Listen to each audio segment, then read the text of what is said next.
Chegou a hora de ouvirmos a palavra de Deus. Momento da palavra. Boa noite, irmãos. Graça e paz, amém? Vamos dar início ao nosso culto, o culto de louvor, de adoração ao nosso Deus. Se coloque de pé nesse seu lugar, nesta hora. Vamos falar com o nosso Deus. Já agradecer a Ele por esse dia tão maravilhoso, por esta oportunidade de estarmos na casa do Senhor, por podermos louvar e bendizer o nome do nosso Deus. Feche os seus olhos. Pai, nós te louvamos. Nós, ó Deus, te entronizamos aqui neste lugar, dizendo, ó Deus, que Tu és bem-vindo. Tu és bem-vindo, ó Deus, em nossos corações. Tu és bem-vindo, ó Deus, em nosso lar. Tu és bem-vindo, ó Deus, neste culto, Pai. Ó Deus Santo, continue nos usando, ó Deus, como Teus instrumentos, para que possamos, ó Deus, tocar o Teu coração nesta hora, para que possamos, ó Deus, Te oferecer o mais perfeito louvor, Pai. Toma, Deus, nossas vidas em Tuas mãos. Toma, ó Pai, este culto em Tuas mãos. Que você esteja, ó Deus, recebendo cada louvor, cada oração, cada adoração, para que chegue, ó Deus, ao Teu trono como cheiro suave e agradável a Ti. Muito obrigado, Deus, por cada vida que adentrou nesse santuário. Ó Deus Santo, esteja retirando de nós aquilo que não provém de Ti, de Tuas vontades. Venha, Deus, com Teu Santo Espírito, ó Pai, a falar aos nossos corações nessa noite. Muito obrigado, Deus, por cada dia, por cada momento em Tua presença. Toma, Deus, essa semana que se inicia. Nós colocamos em Tuas mãos nossas vidas no Teu altar, Pai. Muito obrigado, Deus Santo, por tudo que o Senhor tem feito e por tudo que o Senhor ainda irá fazer em nós e através de nós. Que somente, ó Deus, o Teu nome seja glorificado, seja exaltado aqui neste lugar. Ó Pai Santo, em nome de Jesus, toma nossas vidas, Deus. Esteja sarando as feridas. Sim. Esteja transformando nossas vidas. Esteja nos restaurando, Pai, em cada momento. Ó Deus, eu não sei necessidades dos Teus filhos, mas Tu sabes. Tu és um Deus que sonda a mente, Tu és um Deus que sonda nosso coração. Se há alguma enfermidade física, enfermidade espiritual aqui neste lugar, que seja lançado, ó Deus, por terra em nome de Jesus. Amém, Jesus. Que nada e nem ninguém venha atrapalhar, ó Deus, da nossa oração e adoração, chegar a Teu trono como cheiro suave e agradável a Ti. Ó Pai querido, que nós possamos estar voltados somente para o Senhor. Toma o Teu lugar, Deus. Que nós possamos estar atentos, ó Deus, a ouvir aquilo que o Senhor tem para cada um de nós. Santo, que nós possamos, ó Deus, estar dispostos, ó Deus, a obedecer a Tua palavra, a obedecer e cumprir os Teus mandamentos. Amém, Jesus. Ó Deus, muito obrigado por esse dia. Muito obrigado, Deus, por este momento especial, a qual separamos, ó Deus, para estarmos em Tua casa, para Te entronizar e para Te adorar. Venha, ó Deus, com Teu Santo Espírito fluir em nosso meio. Venha, ó Deus, com o Teu Santo Espírito falar aos nossos corações. Venha, ó Deus, com o Teu Santo Espírito nos abraçar, nos fortalecer em cada momento, Pai. Muito obrigado, Deus. Muito obrigado, ó Pai, porque nós somos livres para Te adorar. Amém, Jesus. Porque nós somos livres, ó Deus, para estar em Tua presença em todos os momentos. E que nós possamos sentir esse desejo, ó Pai, de falar do Teu amor por cada canto dessa terra, Pai. Toma, Deus, nossas famílias em Tuas mãos. Toma nossos lares em Tuas mãos. Ó Pai querido, vá de encontro com cada coração nesta hora. Toca, ó Pai, onde nós não podemos tocar. Cura, ó Pai, aquilo que nós não podemos curar. Nós sabemos que Tu és Senhor dos senhores, Rei dos reis. Tu és médico dos médicos. Glória a Deus. Muito obrigado, Deus Santo, porque o Senhor tem nos guardado até aqui, Pai. Deus Santo, em nome de Jesus, eu quero colocar, ó Deus, a vida do Leandro em Tuas mãos. Nós temos orado pelo Teu filho, Deus. Nós temos clamado, ó Deus, pela cura do Teu filho, Pai. Que em nome de Jesus, Deus Santo, eu esteja indo lá naquele hospital, ministrando a cura sobre cada enfermo, ó Deus, nesta hora. Ó Deus Santo, eu quero colocar, ó Deus, os familiares daquele jovem, ó Deus, que perdeu sua vida ontem na CSN. Que o Senhor esteja dando consolo, que o Senhor esteja, Deus, dando conforto, ó Pai, aos familiares.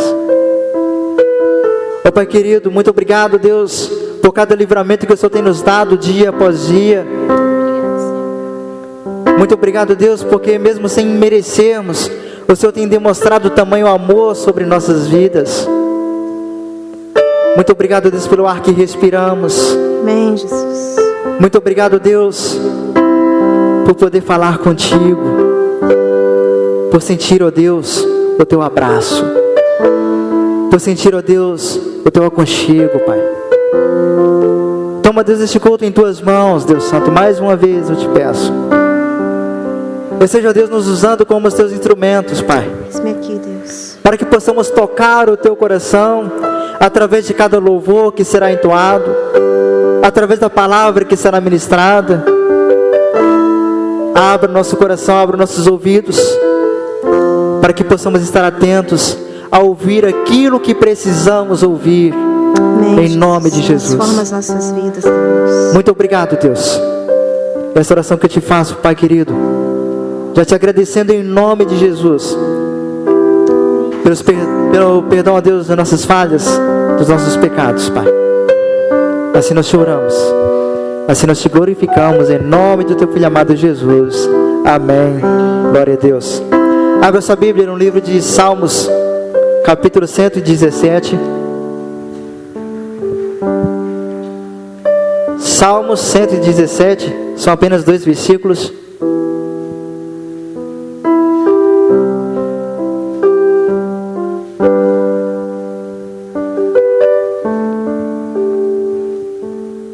Amém? Glória a Deus. Louvai ao Senhor todas as nações, louvai-o todos os povos. Versículo 2.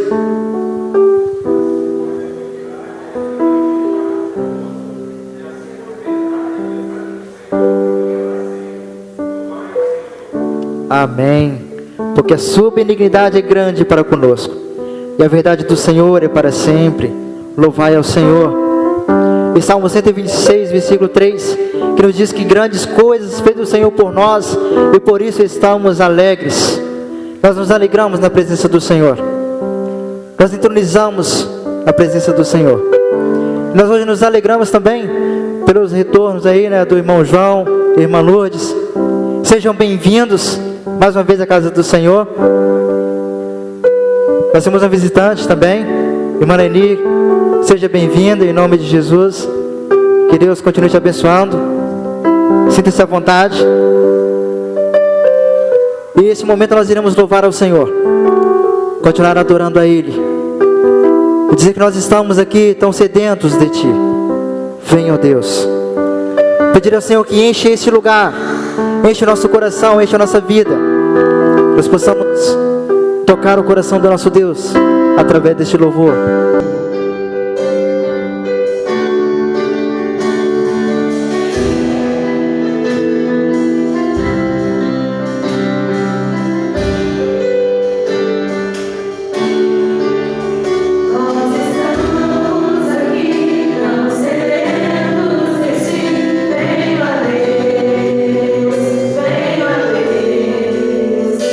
Enche esse lugar, meu desejo é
pode aplaudir ao Senhor? Pode ser forte porque é para Ele. Aleluias. Glória a Deus.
Ariane, que seja orando ao Senhor. Senhor, meu Deus e meu Pai, neste momento nós entramos mais uma vez na Tua presença para Te agradecer, Pai, por tudo aquilo que o Senhor tem feito, tudo aquilo que o Senhor ainda vai fazer, por todas as promessas que o Senhor tem depositado em nós, todas as promessas que o Senhor já cumpriu, todas aquelas que o Senhor ainda vai cumprir, todas aquelas que o Senhor ainda vai nos prometer. Nós sabemos que o Senhor é um Deus fiel, um Deus que cumpre as promessas. Nós Te agradecemos, Pai, pela nossa união como igreja.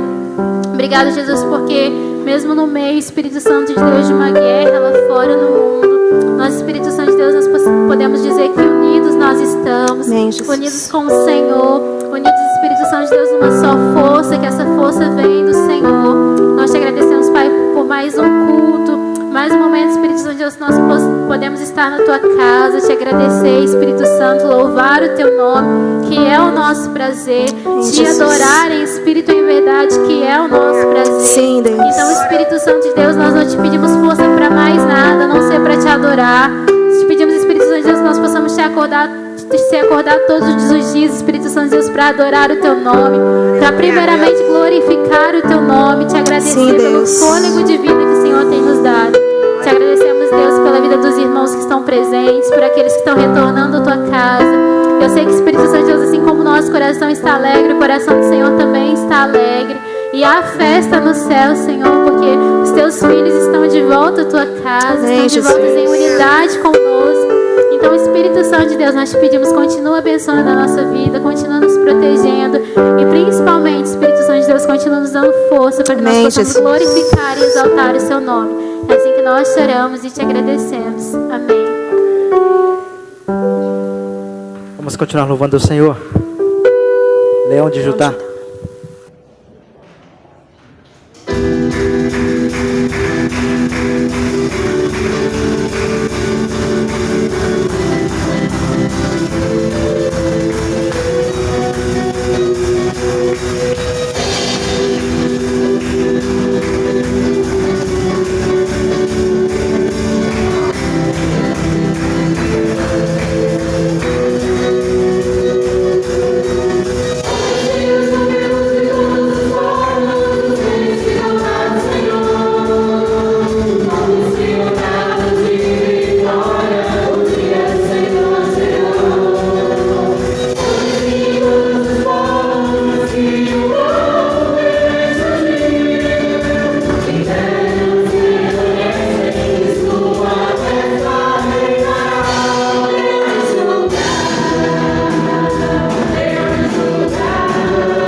Glória a Deus.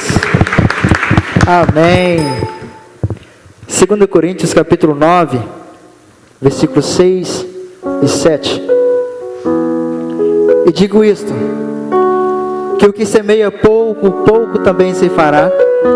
E o que semeia em abundância também se fará. Cada um contribua segundo propôs no seu coração, não com tristeza ou por necessidade, porque Deus ama ao que dá com alegria. Amém? Este momento onde nós iremos entregar os dízimos, as ofertas, consagrar ao altar do Senhor. Consagre a sua vida ao Senhor. Entregue a sua vida mais uma vez a Ele. Este é um momento de entrega, um momento onde talvez você não tenha mantimento ou dinheiro para ofertar ou dizimar, mas você tem sua vida para consagrar ao Senhor. Você tem sua vida para entregar ao Senhor e dizer: Senhor, eis-me aqui, eu quero ser reconhecido pelo Senhor. Senhor, eis-me aqui, eu quero ser usado pelo Senhor na tua casa. Senhor, eis-me aqui, eu quero ser usado para crescimento da tua obra. Esse é um momento de consagração, esse é um momento de entrega. Entrega o teu coração mais uma vez ao Senhor. Confia nele, e o mais Ele fará sobre a sua vida.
Quer chamar o irmão Ronaldo aqui à frente? Pedir ele para ele estar orando, agradecendo a Deus pelos dízimos, pelas ofertas, colocando também a vida do pastor Fabrício, para nos transmitir a mensagem vinda do Senhor nos nossos corações.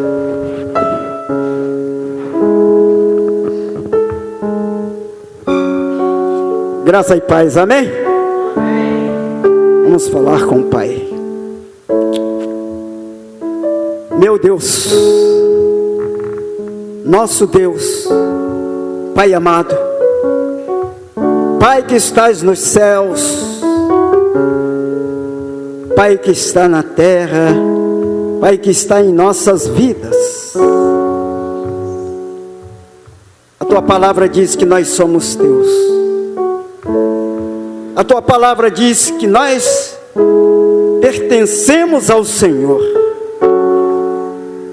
porque Tu mandastes o Teu único Filho para se entregar na cruz, para que hoje pudéssemos, ó Deus, ter a liberdade de Te adorar, ter a liberdade de Te servir. Por isso, Senhor,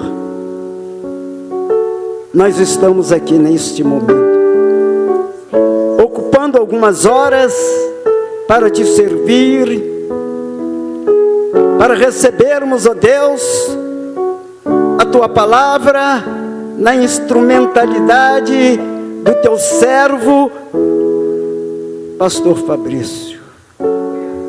Oh, meu Deus! Vai derramando, Senhor, a Tua unção sobre a vida do Teu servo. Vai derramando, Senhor, sobre a vida do Teu servo o azeite precioso, para que a Tua igreja possa sair daqui fortalecida, ó Deus. Usa, Senhor, o Teu servo, que esta igreja a cada dia possa crescer na Tua espiritualidade, ó Deus. Abençoa cada um de nós. Abençoa aqueles que não puderam estar presentes fisicamente, mas mentalmente estão, ó Deus, porque estão ouvindo a Tua palavra, que há de ouvir as músicas que foram cantadas, entoadas, porque eles são Seus, ó Deus. Nós Te agradecemos, Senhor, por esta oportunidade. Aqueles que estão viajando, aqueles que estão enfermos, ó Deus, no seu leito de dor, ó Deus, são Teus servos, são Teus filhos. Vai derramando, ó Senhor, o Teu azeite sobre essas vidas, para que breve possam estar aqui Te adorando e Te glorificando, Senhor. Nós Te agradecemos, Pai, pelos dízimos que foram colocados neste gasofilaço, pelas ofertas que foram colocadas aqui, meu Deus. Tu conheces os nossos corações. Aqueles que não puderam, Senhor, trazer o melhor para a Tua casa, mas que em breve, Senhor, eles possam fazer isso. Vai dando o que eles precisam, vai dando os que eles necessitam, Senhor, para que a Tua casa não sinta falta de nada, Senhor. Usa cada um de nós, Senhor, no nosso dia a dia, nas nossas vidas, nos nossos trabalhos, nos nossos negócios, na nossa família, no seio da sociedade, para que o Teu nome, Senhor, seja engrandecido. Nós Te oramos. Nós entregamos o Teu servo nas Tuas mãos, porque ele é o Teu instrumento. Ele há de abrir a Tua boca, que Tu hás de ordenar para falar aos nossos corações. Derrama, Senhor. Derrama, Senhor, a Tua unção sobre esta vida. É o que nós Te pedimos. É o que nós te agradecemos, que ao sairmos deste local, saiamos, ó Deus, mais e mais fortalecidos pela Tua palavra, Senhor. Em nome de Jesus Cristo, no poder de Jesus Cristo, no poder do Espírito Santo, Senhor, nós oramos e te agradecemos, hoje e sempre. Amém, amém, e graças a Deus. Amém.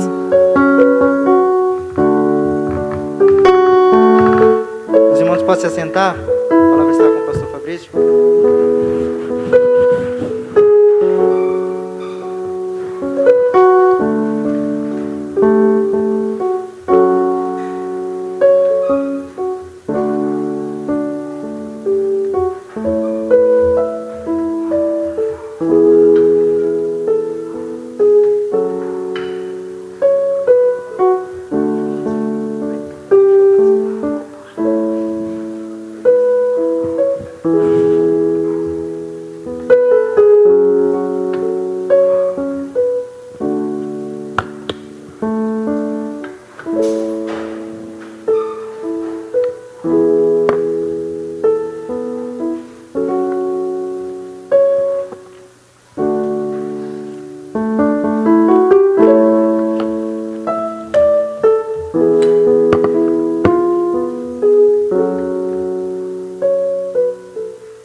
Graça e paz, irmãos. Amém?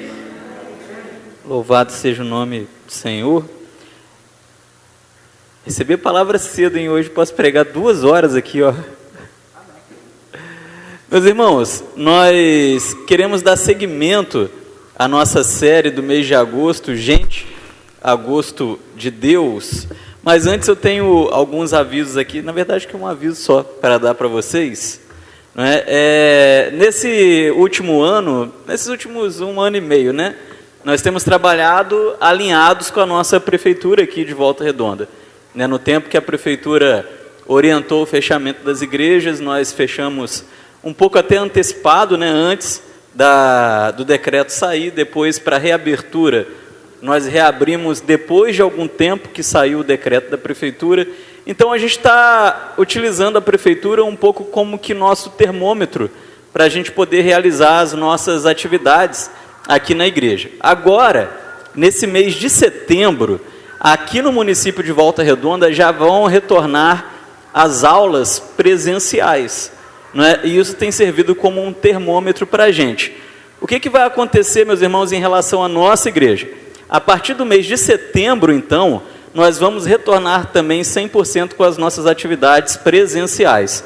Nosso culto de quarta-feira, e nós vamos cessar os nossos cultos online, tá bom? Culto online, EBD online, nós estaremos cessando e acompanhando aí esse movimento da prefeitura aqui no nosso município, Entendendo que o município está voltando às suas atividades normais e que aqui em Volta Redonda, graças a Deus, está bem controlado, Nós estamos abaixo de 25% de leitos ocupados no município, e até o mês de setembro também uma grande massa, já terá sido vacinada. Já estamos aí na idade dos 20 e poucos anos, graças a Deus, a idade de risco já foi toda vacinada, As idades que serão vacinadas agora são as idades que não correm risco, que não são do grupo de risco.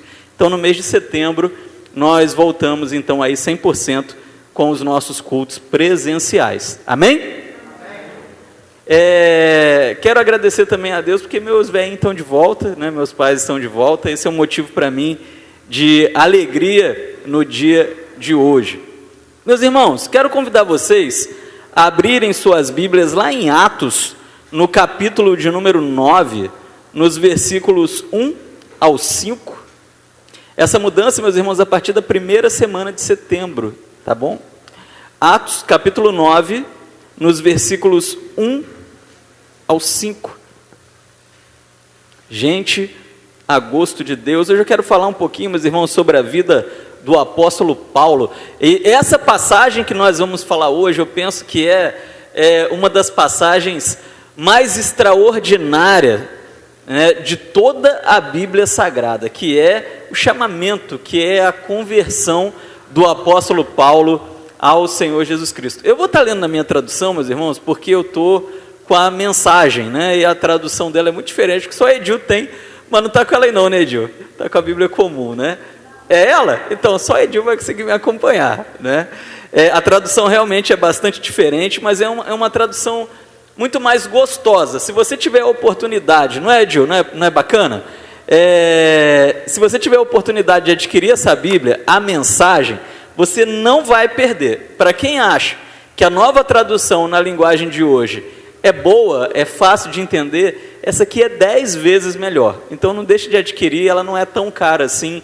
É um bom investimento para quem gosta de ler a palavra do Senhor. Tenho falado um pouco com o seu Ronaldo. Seu Ronaldo é um leitor assíduo da Bíblia. A última vez que ele leu a Bíblia toda em 3 meses, né, seu Ronaldo? 4 meses. E ele está querendo ler a Bíblia em um dia. Eu falei, é impossível, né? Calculei para ele no computador, para ele ver que não dá para ler em um dia. É impossível por questão de tempo. Mas se deixasse, o bichinho lia em um dia. E aí eu estou orientando para ele essa Bíblia também, porque é uma Bíblia muito legal para quem gosta de fazer as suas devocionais no dia a dia. Atos 9, nos versículos 1 ao 5, diz assim: durante todo esse tempo, Saulo, ele promovia uma perseguição incansável aos discípulos do Senhor, ansioso por exterminá-los. Olha só, meus irmãos, como que essa tradução, ela é muito mais clara, como que ela deixa mais visível para nós as intenções de Saulo ao perseguir os cristãos, não é? Algumas traduções falam a fim de persegui-los, a fim de aprisioná-los. Aqui nessa tradução fica muito mais claro qual era a real intenção do apóstolo Paulo, ainda à época, Saulo. Ele tinha a intenção ansioso. Olha só, meus irmãos, ele estava ansioso por exterminar os cristãos. Ele solicitou ao sacerdote principal ordens de prisão para apresentar às sinagogas de Damasco. Assim, caso encontrasse ali alguém que pertencesse ao caminho, meus irmãos, o que é o caminho? Nos dias do apóstolo Paulo, os primeiros cristãos, eles ainda não tinham uma placa de igreja, né? Eles não eram os batistas, não eram os presbiterianos, eles não eram os assembleianos, a coisa estava começando. E esse movimento que vem com a ressurreição de Jesus, naqueles dias era conhecido como a seita do caminho. Todo cristão, todo aquele que seguia a Jesus, era conhecido como um membro do caminho ou um membro da seita do caminho. Se ele encontrasse alguém que pertencesse ao caminho, mulher ou homem, poderia prendê-los e levá-los a Jerusalém. Versículo 3, ele partiu já pelas redondezas de Damasco, e ele foi surpreendido por um raio de luz que o cegou. Ele caiu ao chão e ouviu uma voz. Aí deve ser aquela voz que eu sempre digo para vocês, né? Saulo, Saulo, por que você me persegue? E ele perguntou, quem és, Senhor? E aqui, meus irmãos, no versículo de número 5, é o que mais me empolga, não é? A resposta de Jesus e a alfinetada que Jesus dá no apóstolo Paulo. Ele diz no versículo 5, eu sou Jesus, aquele que você persegue. Quero que se levante e entre na cidade, e ali você receberá instruções sobre tudo o que deve fazer depois. Entrei no versículo 6, né? Falei que era até o versículo 5.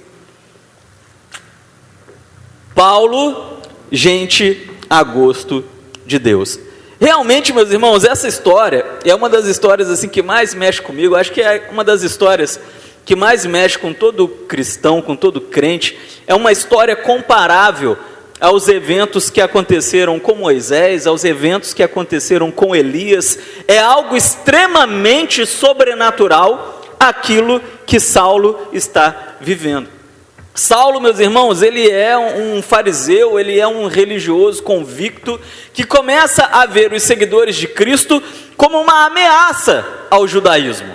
Ele é sincero na sua fé. Não passa pela cabeça de Saulo que ele está errado ao perseguir e exterminar cristãos.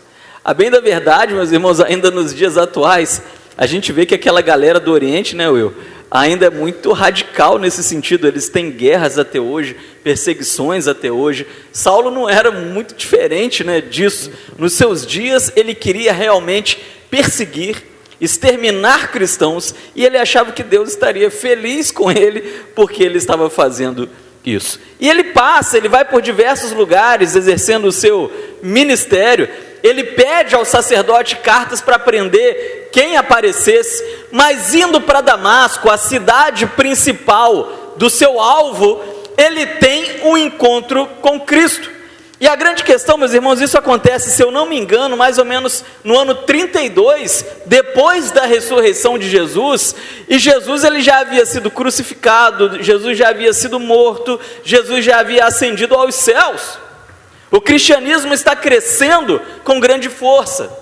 Entre aqueles que caminharam com Cristo, muitos já haviam sido perseguidos, alguns já haviam sido pegos. O que nós vemos aqui, ainda que se relaciona com Paulo daqui a pouco, é o apóstolo Pedro, uma testemunha ocular daquelas coisas que aconteceram no ministério de Jesus. Mas Paulo ele está indo com um grupo de amigos, um grupo de soldados para Damasco, para prender, para exterminar quem ele conseguisse. Mas aí, meus irmãos, acontece algo sobrenatural.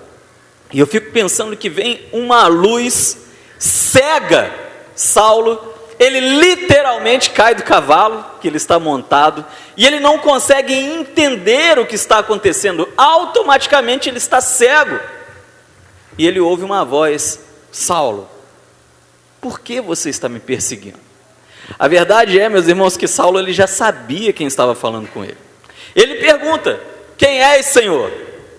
Mas Jesus ele demonstra para nós que Saulo ele sabia quem estava falando com ele. Jesus ele diz: está difícil para você lutar contra a sua consciência, não é verdade? E nós entendemos que essa afirmação de Jesus é porque Saulo já havia perseguido Estevão, já havia consentido com o apedrejamento de Estevão. Saulo já havia sido tocado provavelmente pelo testemunho de Estevão, que morre em nome de Jesus, e ele vai para Damasco perseguir cristãos, mas aquilo muito provavelmente está martelando na sua cabeça, a ponto de Jesus dizer: está difícil para você recalcitar contra os aguilhões. O que Jesus quer dizer é: está difícil para você lutar contra a sua consciência. Eu estou lendo, meus irmãos, um livro muito legal, que se chama 20 Evidências da Existência de Deus, e esse livro ele fala exatamente sobre isso, né? Para aqueles que não acreditam em Deus, nós pegamos o contexto histórico daqueles que andaram com Jesus, e não foi um ou dois que morreu por Cristo, mas todos morreram por Cristo. Todos os apóstolos, todos os ex-discípulos, todos aqueles que caminharam por Cristo morreram. Há registros históricos extra-bíblicos a respeito disso, e a pergunta que fica é: será que eles eram loucos? Ou realmente eles viram algo que marcou a vida deles ao ponto deles morrerem por esse Cristo? A morte dos discípulos, meus irmãos, o martírio de cada um deles é um sinal para nós da existência real e do ministério de Jesus naqueles dias. Mas Jesus vira e diz: Paulo, está difícil para você. Sou eu, aquele a quem você está perseguindo. E aí, meus irmãos, começa todo o ministério de Paulo, toda a caminhada de Paulo, o segundo maior personagem do Novo Testamento, o maior evangelista de todos os tempos. A vida desse homem, ela é mudada radicalmente e para sempre. Amém? Mas o que nós podemos aprender com a história de vida de Paulo? O que nós podemos tirar aqui, meus irmãos, da história de Paulo, da sua conversão, da sua caminhada? Vou falar com vocês um pouquinho mais sobre a vida dele. Eu quero tirar só 3 lições para nós nessa noite. A primeira lição é impossível para um homem aprender o que acha que já sabe. Certamente, meus irmãos, ao ler a história de Saulo, nós percebemos que Saulo ele estava iludido na sua religiosidade. Ele acreditava, presta atenção nisso, ele acreditava sinceramente que ele era gente a gosto de Deus. Ele pede para o sumo sacerdote para ir para Damasco, para perseguir cristãos, para exterminar cristãos, mas ele achava que ali ele estaria perseguindo hereges. Ele pensa sinceramente que Deus estaria se agradando dessa sua atitude e que agora ele estaria em alta conta com Deus perseguindo crentes. Paulo pensa que é gente a gosto de Deus, mas não era. Tem um livro muito legal, meus irmãos, da editora Fiel, que se chama Sincero, mas Errado. Esse livro ele fala sobre a vida do apóstolo Paulo, e esse livro nos leva a pensar se muitas vezes na nossa fé nós também estamos sinceros, mas não estamos errados, na forma como nós conduzimos a nossa fé, na forma como nós nos relacionamos com Deus, na forma como nós praticamos a nossa religião. E será que nós corremos esse risco?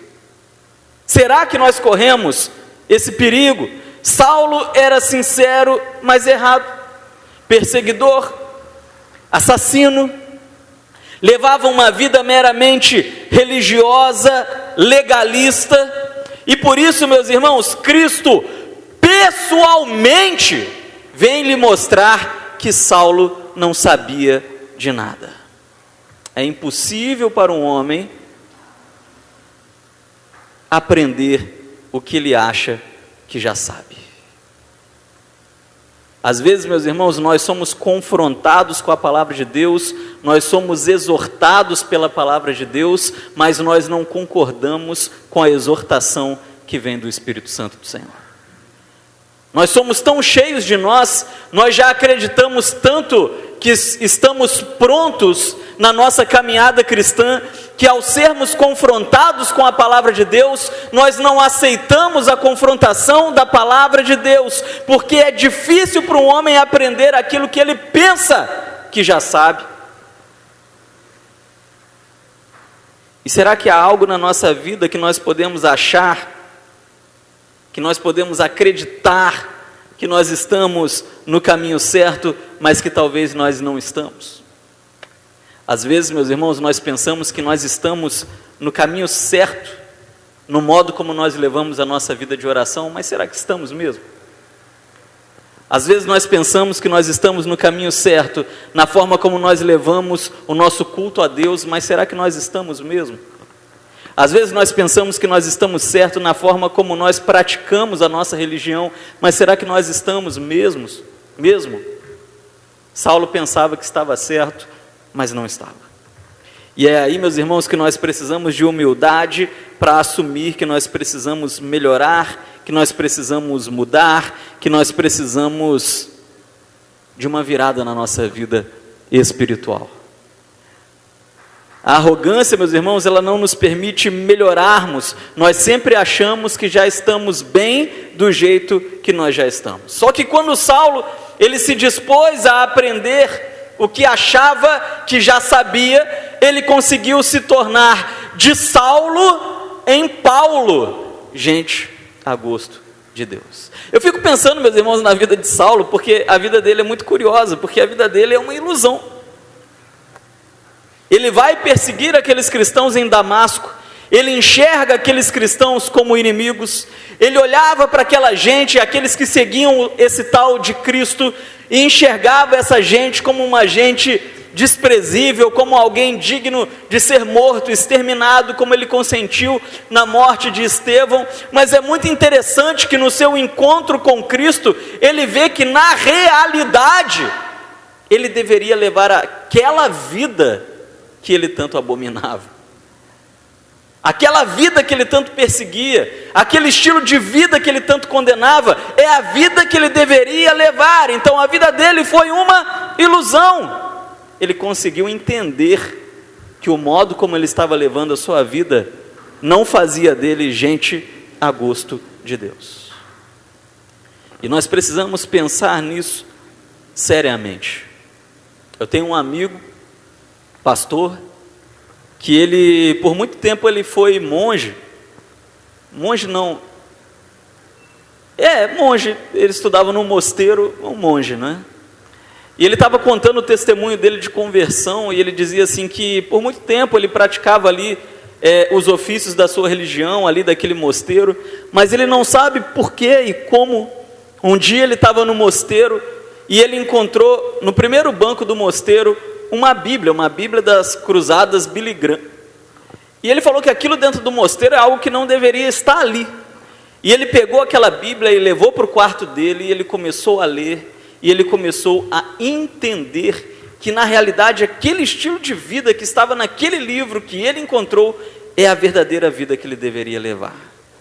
E ali dentro de um mosteiro ele se converteu, atualmente é um pastor do nosso Senhor Jesus Cristo. Então, às vezes, meus irmãos, nós estamos levando a nossa vida de uma maneira que nós pensamos que estamos agradando a Deus, que nós pensamos que está legal, pensamos que estamos na direção correta, mas às vezes nós não estamos. Paulo, ele vivia assim, e é um choque para ele, um choque de realidade, é um susto para ele encontrar Jesus no caminho de Damasco. Porque Saulo, ele é um fariseu. Ele cresceu aprendendo que os discípulos, roubaram o corpo morto de Jesus e que depois mentiram dizendo que ele ressuscitou. Ele cresceu com essa doutrina na cabeça, com esse ensinamento na cabeça. Mas agora quem está diante dele ali falando com ele, tirando a sua visão, é o próprio Jesus, a quem ele nunca acreditou, a quem ele tanto persegue. É um choque de realidade aquele que Saulo leva. Em segundo lugar, o que eu aprendo com a vida de Saulo é que na prosperidade é muito fácil a gente encontrar um amigo, mas na adversidade é a mais difícil de todas as coisas. Quando Saulo ele vai para Damasco caçar cristãos, ele era um homem de muito status, ele era um homem de muita prosperidade, ele vai cercado de muitos amigos, de muitos soldados, de muitos perseguidores de cristãos. A Bíblia nos diz que no momento em que Jesus aparece para Saulo, ele consegue ver a luz, ele consegue ouvir a Cristo, mas os seus amigos, os soldados que estavam com ele, não viram a luz, mas ouviram a voz de Cristo. Saulo estava cercado de amigos, mas ao encontrar Cristo, Saulo, ele foi levado a um estado de humilhação, ao ponto que ninguém mais queria se aproximar de Saulo. Aqueles que antes andavam com Saulo, não queriam mais andar com Saulo.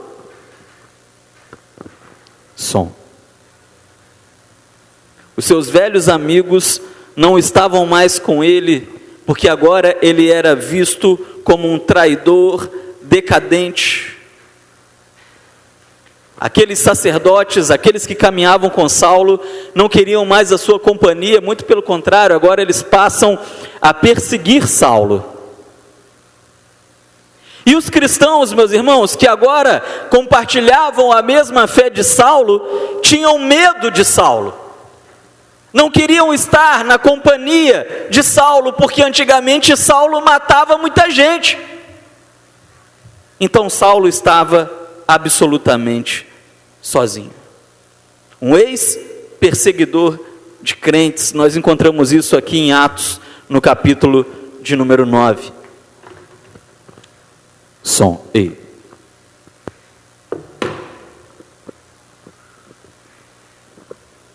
Morreu o microfone. É aqui?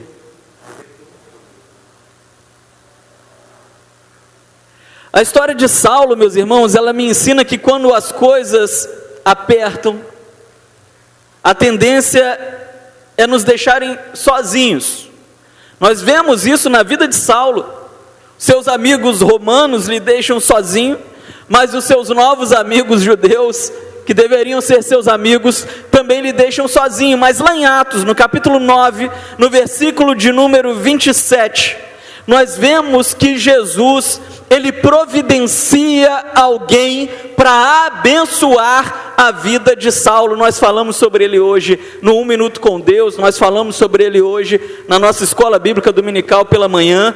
E eu quero falar com vocês novamente, meus irmãos, porque é uma das pessoas mais extraordinárias do Novo Testamento, que é Barnabé. Está todo mundo com medo do homem.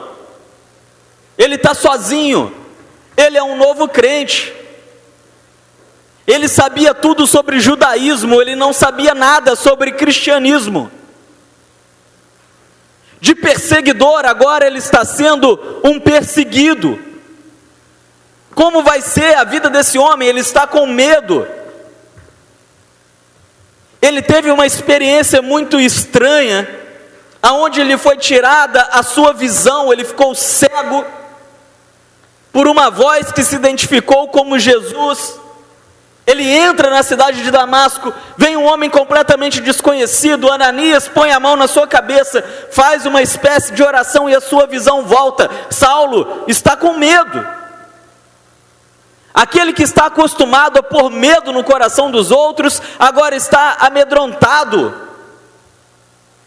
Ele está passando um período de aperto, onde ele precisa de ajuda, de gente do lado dele, mas ele está sozinho. Na prosperidade é fácil encontrar amigos, mas na adversidade é a mais difícil de todas as coisas. Mas o que eu aprendo com a história de Saulo é que mesmo quando nós estamos na adversidade, primeiramente Jesus está conosco, amém? Mas Ele também providencia gente para estar ao nosso lado. Ele diz: olha, Barnabé, vai lá, consolida Saulo. E Barnabé diz: Senhor, mas tem certeza? Esse homem matou muita gente, perseguiu muita gente. Jesus disse para ele: mas esse homem é para mim um vaso escolhido. E nós conversávamos aqui pela manhã, meus irmãos, Barnabé, ele é um apoio muito grande para Saulo no momento da sua conversão. Ele lhe discipula, ele é o seu pai na fé. Mas esse homem é um homem de tanta humildade, meus irmãos. Esse homem é um homem de Deus numa profundidade tão grande, que ao ele perceber o desenvolvimento espiritual de Paulo, ele de consolidador, de discipulador de Paulo, ele se torna discípulo de Paulo. Haja humildade, haja espiritualidade. E esse homem, ele é um suporte para Paulo em todos os sentidos.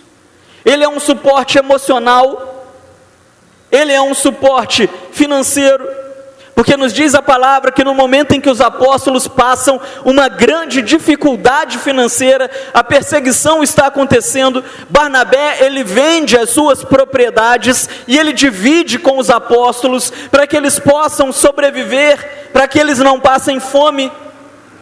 E na realidade o nome desse homem é José. E os discípulos, os apóstolos, vendo o testemunho desse homem, trocam o seu nome para Barnabé, porque esse nome significa consolador, filho da consolação.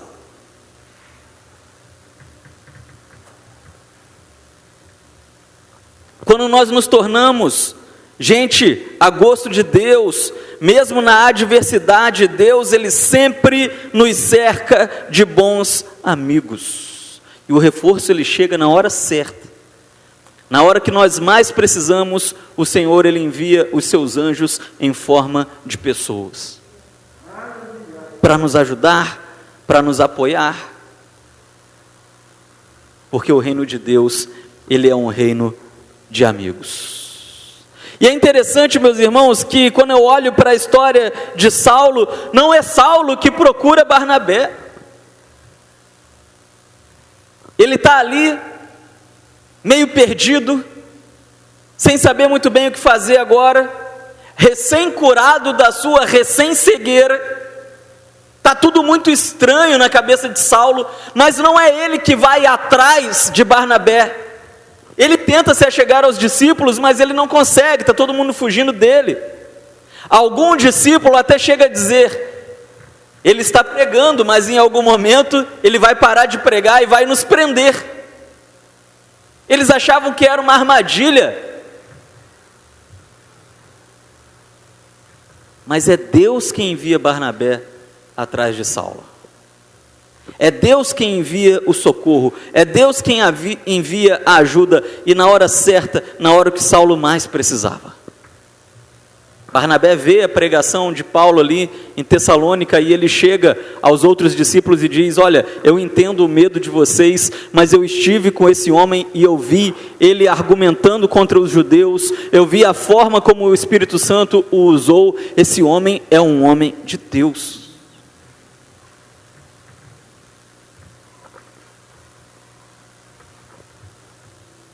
Não importa, meus irmãos, a adversidade que nós estejamos vivendo, o Senhor, é difícil encontrar amigos, mas o Senhor envia os seus anjos para nos ajudar. E em terceiro e último lugar,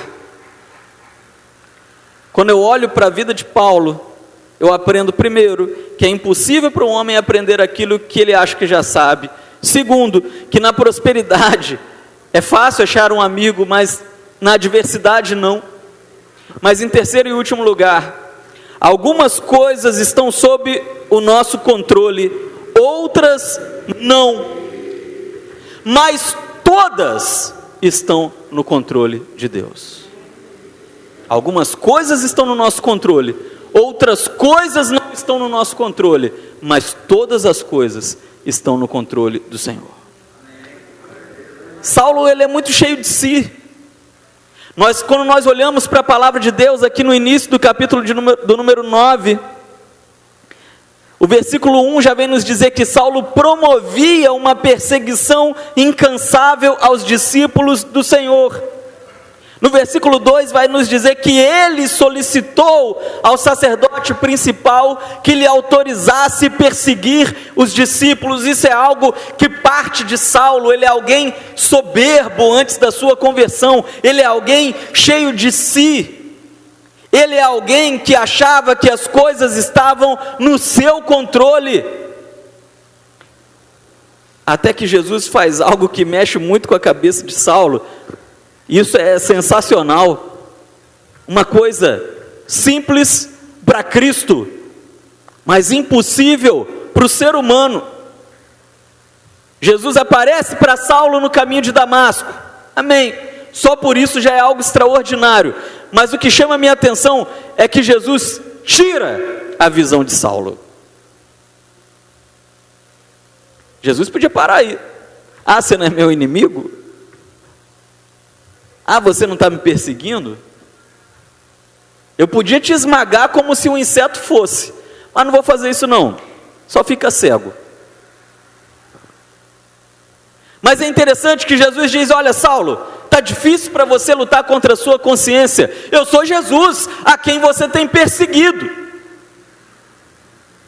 Esse que você cresceu acreditando que os judeus roubaram o meu corpo, mas eu ressuscitei. E aquela luz começa a crescer à vista de Saulo, ao ponto que ele se encontra cego. Você já pensou você ficar cego de uma hora para outra assim? Você está vendo direitinho, você está viajando, você está num caminho, e de repente você vê uma luz e pum, você está cego. Isso é algo que mexe, meus irmãos, com a cabeça de alguém. Isso já mexeria muito com a cabeça de Saulo. Na pior das hipóteses, Saulo ele poderia apenas dizer assim: olha, quer saber? Eu não vou perseguir mais esse Jesus não, porque ele pode tirar a minha visão.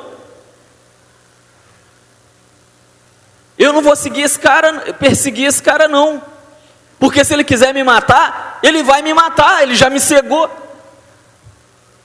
Talvez essa atitude de Jesus pudesse fomentar um ódio ainda maior de Saulo por Cristo. Tudo bem, ele ressuscitou, realmente eu estava enganado, ele realmente existe, mas ele não é alguém bom, ele me cegou. É agora que eu vou exterminar todos os seguidores desse homem. Só que Jesus ele não para aí, meus irmãos. Jesus ele diz: olha, vai, entra na cidade que está diante de você, ali você vai receber algumas instruções, o meu servo vai orar por você. Saulo chega naquela cidade, ele está ali em oração. A oração, eu acredito que para ele a Cristo devia ser algo diferente, estranho, algo que ele não está acostumado, ele está tentando orar. E aí chega um homem enviado por Jesus, coloca a mão sobre sua cabeça, o seu nome é Ananias, ora por ele, lhe dá instruções e ordena que a visão volte, e a visão volta.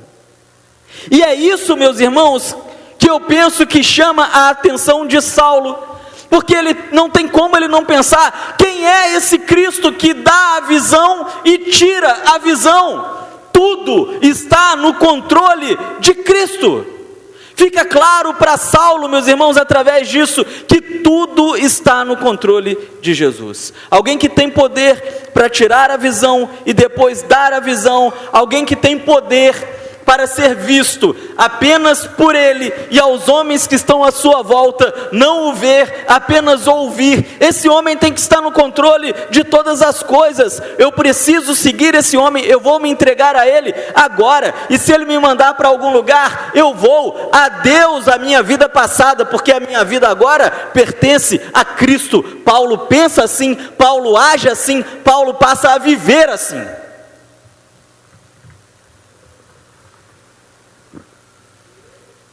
Algumas coisas estão sob o nosso controle, outras não, mas todas as coisas estão no controle de Deus. Paulo é um perseguidor de Jesus, ele ainda está se acostumando com a ideia de Jesus ser algo real. Isso me lembra, meus irmãos, uma historinha, uma piada, né? Que conta assim, apenas fazendo um parênteses, que tinha um ateu, um homem que não acreditava em Deus, e ele estava navegando no seu barquinho no Lago Ness. Já ouviu falar do Lago Ness? É um lago que tem, se não me engano, na Inglaterra, né? E esse lago ele é muito famoso porque dizem que tem um monstro ali naquele lago, uma espécie de dinossauro daquele pescoçudo, né? O lago ele é muito famoso, tem foto desse monstro, né? Ou seja, é um lago muito conhecido mesmo pela sua mitologia. E diz a história que um homem, um ateu, ele está ali navegando no Lago Ness, ele está pescando, de repente, meus irmãos, a água daquele lago, ele começa a sacudir, ele começa a balançar. É um homem ateu, ele não entende muito bem o que está acontecendo, de repente o seu barco fica meio de lado, aparece aquele monstro gigantesco, pronto para engolir o barco com o homem dentro. O monstro abre a boca, ele vai engolir o barco, e aí o ateu grita: meu Deus, me ajuda! E aí tudo para, o tempo para, o monstro para com aquela bocona aberta. E Deus ele fala com o homem no barco, fala assim: Deus, tu não és ateu? Tu não acreditas em mim? E aí o homem responde para Deus: calma aí, Jesus, calma aí, Deus, eu não acreditava nem no monstro, né? Imaginando o Senhor. Meus irmãos, é mais ou menos isso que está acontecendo com Paulo. Ele não acreditava em Cristo, agora ele está na presença de Cristo. Ele está vendo, ele está falando, ele está se comunicando, ele está agora debaixo das ordens de alguém que ele não acreditava alguns minutos atrás, que sequer existia de verdade. Ele sabia que existia um homem chamado Cristo que foi morto em Jerusalém, mas ele não acreditava na sua ressurreição, ele não acreditava na sua divindade. Mas agora ele está vendo, ouvindo, recebendo ordens de alguém que ele sequer acreditava. Eu sou o Cristo a quem tu persegues. E nós vivemos, meus irmãos, dias difíceis, né? Como diz o pastor Carlito Paes, lá em São José dos Campos, nós vivemos dias de crentes ateus, crentes que no fundo, não acreditam em Deus. Estão na igreja, estão na religião, seguem porque não sabem muito bem porque estão na igreja, talvez porque nasceram numa igreja de crente, talvez porque passaram por alguma determinada dificuldade, mas no fundo, não acreditam em Deus. Tudo isso daqui é muito novo para Saulo, mas agora ele está vivendo uma experiência diferente, uma experiência que ele nunca havia experimentado no judaísmo. Algo que ele nunca havia experimentado no legalismo da religião judaica. O que ele está vendo é a manifestação do poder de Deus na frente dele. Saulo, eu sou Jesus a quem você tem perseguido. Eu fico pensando, meus irmãos, no medo de Saulo. Eu fico pensando como que Saulo ele trava na presença de Jesus. Eu fico pensando, meus irmãos, como que, o que passa pela cabeça de Saulo. Talvez ele pense: agora chegou o meu fim, agora eu vou ser exterminado, agora eu vou ser morto, porque eu matei os seguidores desse homem. Algumas semanas mesmo eu permiti que o principal dos seus seguidores fosse apedrejado, Estevão. Se ele está aqui no caminho, ele já me cegou, agora esse homem ele vai me matar. Mas aqui Saulo ele é surpreendido pela bondade de Jesus. Ele começa a perceber que tudo aquilo que ele havia ouvido falado sobre Cristo era verdade, porque Jesus vira para Saulo e fala: calma, Saulo, você não precisa se preocupar com nada, porque você é para mim um vaso escolhido. Eu escolhi você. Agora você vai ser uma testemunha minha diante dos romanos e diante dos judeus. E é aqui que eu chego, meus irmãos, na nossa terceira reflexão, não é? Algumas coisas estão sob o nosso controle, outras não. Eu fico pensando o que passa na cabeça de Saulo. Ele deve ter pensado: Jesus existe, isso é um choque para mim, mas o que ele está me pedindo também é extremamente difícil, porque o que ele está me pedindo coloca a minha vida em risco. Ele quer que eu afronte os judeus, ele quer que eu afronte os romanos. Assim como eu perseguia e matava cristãos, agora eu serei perseguido e eu serei morto. Eu vou fugir daqui. Mas Paulo não pensa assim, Paulo não age assim, porque alguns minutos atrás Paulo havia perdido a sua visão, Paulo havia recebido a sua visão de volta, e agora ele reconhecia que todas as coisas estavam no controle desse Cristo. O que Cristo mandasse ele fazer, ele faria. Ele estava pronto para isso. Paulo ele nos ensina que às vezes nós nos estressamos demais com aquilo que nós não temos controle. Paulo sabia que ir lá confrontar os romanos, ir lá confrontar os judeus, era algo que não estava no controle dele, que se algum daqueles homens quisessem matá-lo, o matariam. Mas ele diz: olha, isso realmente não está no meu controle, eu não tenho como me estressar por isso, eu vou, porque Jesus está mandando eu ir, então eu vou. Se eu tiver que morrer, morrerei. Quantas vezes nós nos estressamos demais com aquilo que nós não temos controle? E eu pergunto para você aqui nessa noite, né? Vem para mim. Será que você tem se estressado demais? Você tem se preocupado demais com aquilo que não está no seu controle? Algumas coisas estão no nosso controle, muitas coisas não estão, mas todas as coisas estão no controle do Senhor. Havia um filósofo grego chamado Epiteto, e ele disse assim: olha, alguns problemas possuem solução, então não há motivo para eu me preocupar com esses problemas, porque eles possuem solução. Alguns problemas não possuem solução, então também não há motivos para eu me preocupar com esses problemas, porque eles não têm solução, não há algo que eu possa fazer. Paulo ele consegue perceber isso, e ele diz: olha, aquilo que não tem solução, aquilo pelo qual eu não posso fazer nada, esse Cristo que tirou a minha visão, que devolveu a minha visão, que apareceu só para mim enquanto ninguém o via, mas o ouvia, ele pode fazer aquilo que eu não posso. Se ele está mandando eu ir, eu vou. E é isso que falta a nós, essa fé, essa confiança, essa disposição.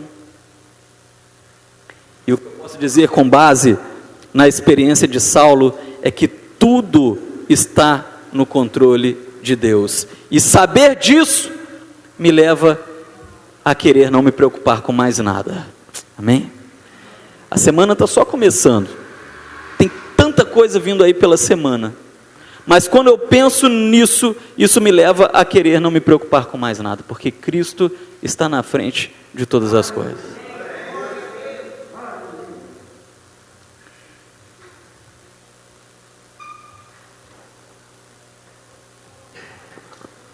Saulo, meus irmãos, ele aprendeu a depender totalmente de Jesus, porque ao perder e ganhar a sua visão, ele percebeu que tudo está nas mãos de Jesus. Ele se entrega totalmente a Jesus, e agora ele tem o seu nome trocado de Saulo para Paulo, ele se torna gente a gosto de Deus. E eu quero concluir, meus irmãos, perguntando para você que está aqui nessa noite: você gostaria de ver um diamante? Diamante é uma das coisas mais bonitas da natureza, né? Já pensou você ver ou você ter um diamantão grandão? Ele vale alguns milhões, não é? E eu posso mostrar para você um potencial diamante aqui nessa noite, que valeria uma fortuna. Eu vou mostrar para você. Olha que diamantão. Dá para enxergar? O que é isso aqui? Alguém sabe? Alguém quer arriscar? Eu falei que é um diamante. Parece um diamante? Alguém consegue entender o que é isso aqui? Está dentro de um saquinho, porque vou dar uma dica: se eu pôr a mão, vai empretear minha mão toda. Eu não vou conseguir tirar. Carvão. Meus irmãos, isso aqui para você pode ser um carvão, para mim pode ser um diamante. Eu não sei se você tem o conhecimento, mas todo diamante, ele é na verdade um carvão. Ele é um carvão como esse, submetido a uma extrema pressão, a um processo que nós poderíamos dizer talvez extremamente dolorido, um processo extremamente pesado, um processo extremamente difícil, uma alta pressão, mas que agrega a ele beleza e valor. Talvez todos nós tenhamos um saco de diamante em casa, né? Ou um saco de potenciais diamantes em casa. Porque quando submetido a uma alta pressão, ele ganha beleza e valor. Saulo, ele passou por um processo ao lado de Cristo, um processo que talvez a gente precise também.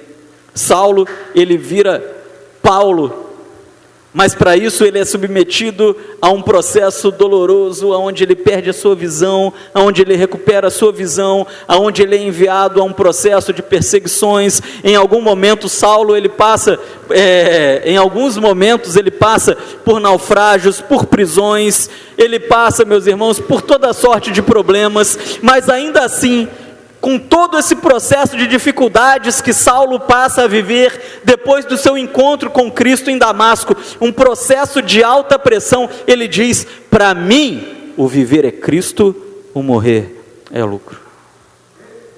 Eu tenho aprendido a viver de todas as formas, com a abundância e com a escassez, porque para mim o que importa é ser submetido ao processo de Cristo.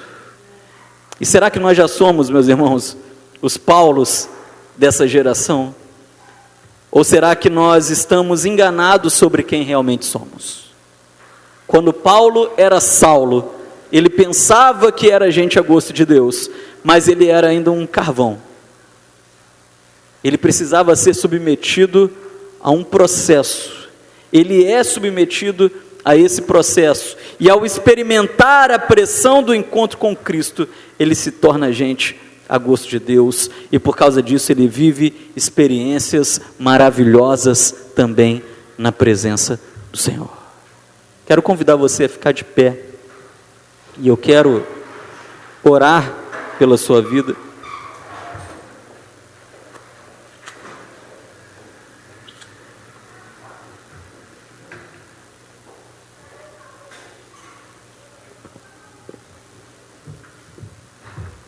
Eu acredito, meus irmãos, que de fato todos nós que estamos aqui, sem exceção, eu, você, todos nós, talvez nós estamos assim, né, nesse estado, no estado de carvão, mas é um estado que Cristo olha e Ele diz assim: olha,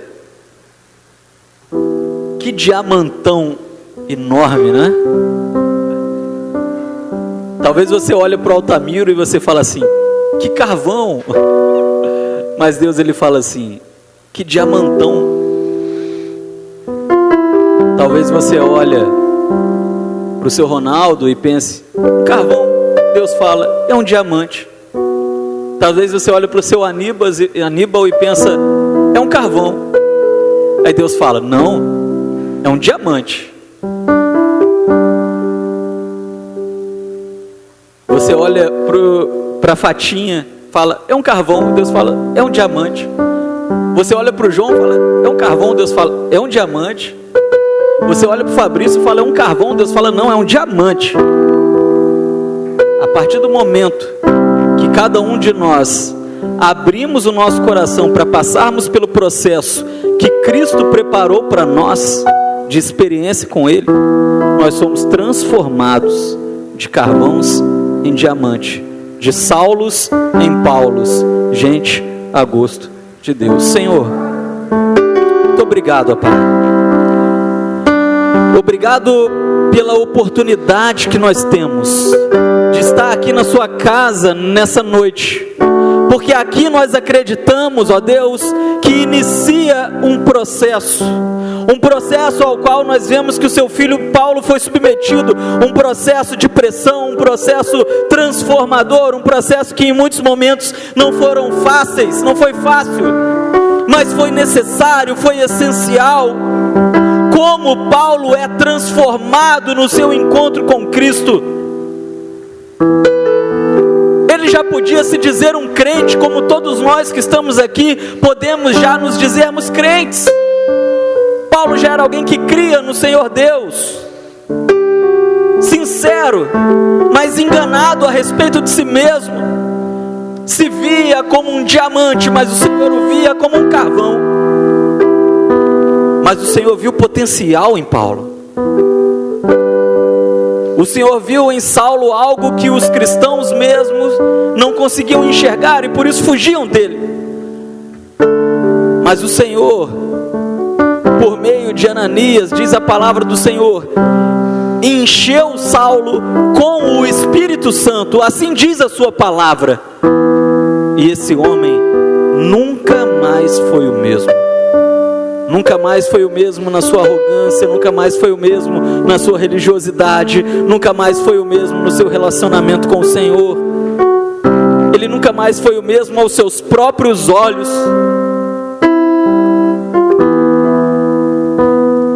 Esse homem que se achava demais, em algum momento ele diz, eu, Saulo, o menor de todos os apóstolos do Senhor Jesus Cristo.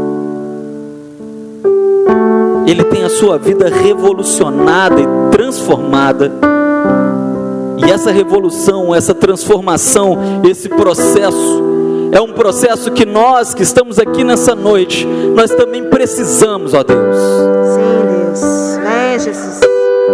E nós pedimos ao Senhor, nós clamamos ao Senhor, que o Senhor tenha misericórdia de nós e nos submeta a esse processo, ainda que com pressão, mas nós queremos ter a beleza e o valor de um diamante, também a resistência e a força, pois o diamante é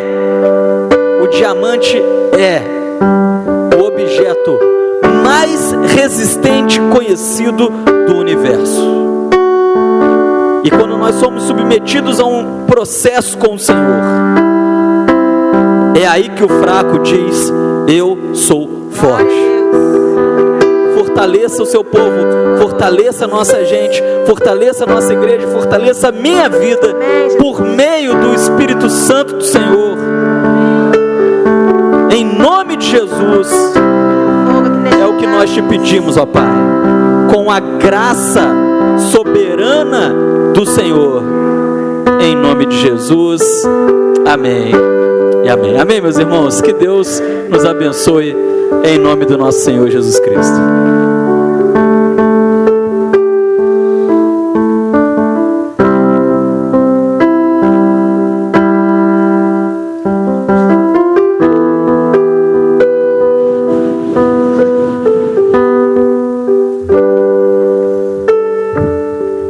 Amém? Glória a Deus. Vamos louvar ao Senhor. Deixa Deus te usar nessa semana. Amém, Jesus. Deixa Deus te usar onde você estiver, por onde você for, por onde você caminhar. Deus, Ele quer te usar. Você é um instrumento escolhido por Deus. Você é um instrumento usado por Deus.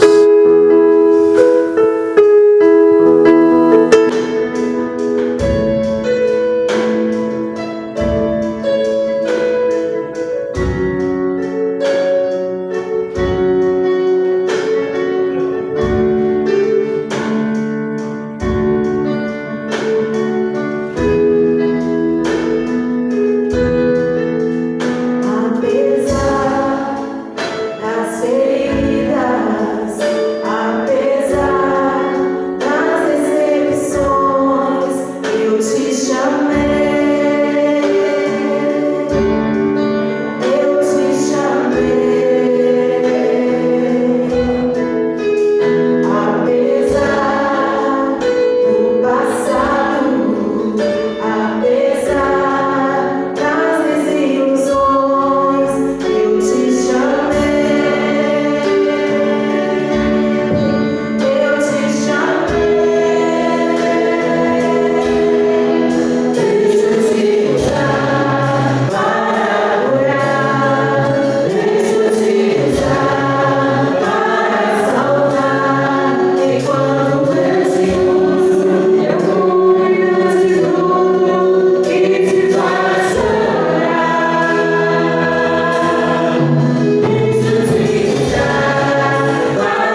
meus irmãos, tenhamos uma semana de muita paz, de muita graça, e tenha uma certeza muito grande no seu coração nessa semana, não é? Deus não tem nos chamado para ficarmos na condição de carvões, mas Deus tem nos chamado para sermos seus verdadeiros diamantes, para sermos representação do Espírito Santo nesse mundo. Senhor, muito obrigado. Obrigado por essa semana que está começando, ó Pai. Uma semana de muitos desafios, mas que nós aprendemos aqui nessa noite que não importa quais sejam os desafios que estão pela frente, algumas coisas poderemos resolver, estarão no nosso controle, outras não, mas todas estão no controle do Senhor. Nos dê a confiança e a segurança de Paulo para seguirmos, mesmo em meio às adversidades, com a firmeza de um diamante do Senhor. Ao Senhor a honra, a glória e o louvor.